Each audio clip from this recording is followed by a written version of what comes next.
I'm going to give a quick rundown on this drug interaction dashboard that I built with Python and Streamlit. It uses the ChEMBL drug database.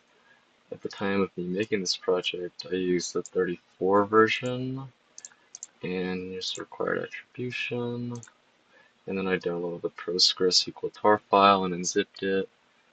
And then if you want to download, just download it right here.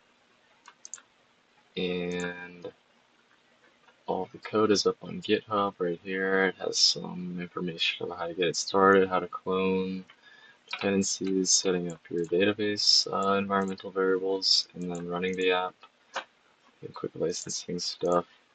And about the actual drug dashboard, so basically you type in a drug and gives you this neat little data frame, which are all downloadable, by the way.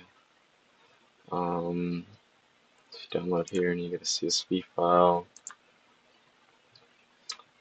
and there's a little chart here as well that shows whether or not the drug complies with the Lipinski Rule of 5, which is a rule used commonly to assess oral drugs.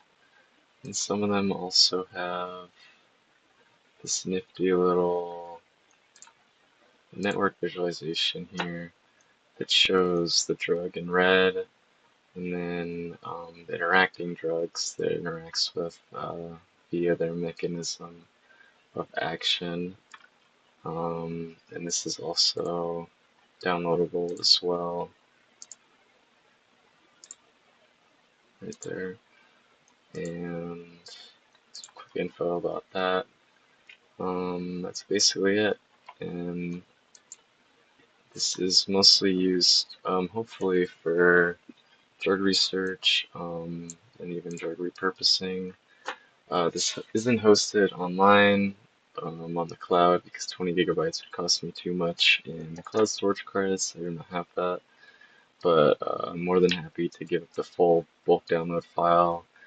The fully queried file is about 20 gigabytes or so, and you need that to make it work. So just a quick little tool to hopefully help with drug visualization and drug development.